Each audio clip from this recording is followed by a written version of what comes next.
5.18 관련 가짜뉴스는 어떻게 생산 유포되나? 이승호 에디터. 5.18 광주민주화운동을 조롱하는 사람들은 누구일까? 그들은 어떤 악담을 퍼뜨리고 있을까? 5.18 관련 가짜뉴스는 어떻게 생산돼 유포되고 있을까?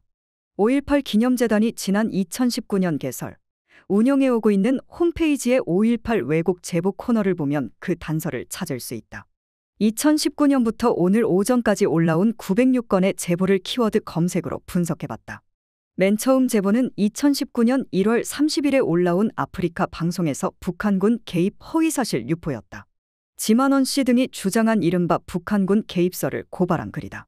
북한군 개입설은 북한군과 간첩이 광주 시민들을 선동해 폭동을 일으켰다는 5.18 관련 가장 대표적인 가짜뉴스다. 제보글을 북한군 간첩으로 검색해보니 각 50건과 49건이 나왔다. 연관 검색어가 될 만한 폭도로도 검색해봤다. 40건이 나왔다. 터무니없는 괴담을 유포시키는 사람들은 누구일까? 일베 36건, 지만원 32건이 검색됐다. 극우로 검색하니 14건이 나왔다. 극우 유튜브 방송으로 알려진 신이한수와 참깨 방송도 각 3건씩 나왔다. 전광훈은 뜻밖의 2건에 불과했다. 지만원 씨는 5.18 현장에서 찍힌 사진 속 사람들을 북한 특수군이라고 주장. 명예훼손 혐의로 지난 1월 대법원에서 징역 2년의 실형이 확정돼 수감 중이다. 전광훈 사랑제일교회 목사는 지난달 27일 광주역 광장에서 열린 자유마을을 위한 전국 순회 국민대회에서 임을 위한 행진곡의 임은 김일성이고 광주 사태는 북한 간첩의 소행이라는 등 5.18 민주화운동을 왜곡 폄훼하는 발언을 여과 없이 쏟아냈다. 전광훈 목사는 지난 2일 5.18 기념재단 등 5.18 단체들로부터 경찰에 고발당해 수사를 받고 있다. 다시 가짜뉴스 연관 키워드로 게시판 내용을 추출해봤다. 왜곡이 428건으로 가장 많았다. 허위와 유포는 각 100건과 98건이었다. 거짓도 41건이었다. 가짜뉴스 가운데 모욕과 조롱을 짐작해 볼 수 있는 말들도 찾아봤다.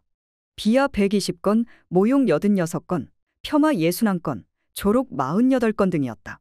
빨갱이, 홍어, 전라디언 등 차마 입에 담을 수 없는 모욕적 언사도 있었다. 이런 증오와 혐오의 언어들을 실어 나르는 도구로는 유튜브가 가장 많았다. 포털 기준으로는 네이버가 다음보다 훨씬 많았다. 사회관계망 서비스 계정별로 보면 페이스북이 28건으로 압도적으로 많았다. 트위터는 12건, 인스타그램은 5건이었다. 인터넷 카페는 27건, 블로그는 25건이었다. 5.18 기념재단은 역사 바로 세우기 차원에서 앞으로도 관련 제보를 적극적으로 받을 계획이라고 밝혔다. 특히 신문, 잡지, 방송, 인터넷, 유튜브, 출판물, 강의, 집회 등을 통한 5.18 관련 왜곡 및 폄훼 사례에 대한 제보를 기다리고 있다. 재단 이기봉 사무처장은 최근 들어 댓글을 활용한 5.18 왜곡이 증가하고 있는 추세라고 우려했다. 인터넷 댓글과 유튜브 댓글 등이 특히 문제라는 것이다. 실제 게시판에서 댓글로 검색해보니 246건의 글이 떴다. 재단 측은 내용이 구체적이고 심각한 제보에 대해서는 법적인 검토를 거쳐 적절한 조치를 취하고 있다. 재단의 자문변호사, 민변, 지방변호사회 등의 법률 전문가들 협조를 구한다. 현행법상 5.18 광주민주화운동 관련 허위사실이나 왜곡된 내용을 유포하면 형사처벌을 받을 수 있다. 하지만 법 시행 2년이 넘었지만 유튜브나 각종 온라인 커뮤니티에서는 근거 없는 사실이 유통되고 있다. 5.18을 조롱하는 게시글과 댓글도 부지기수다.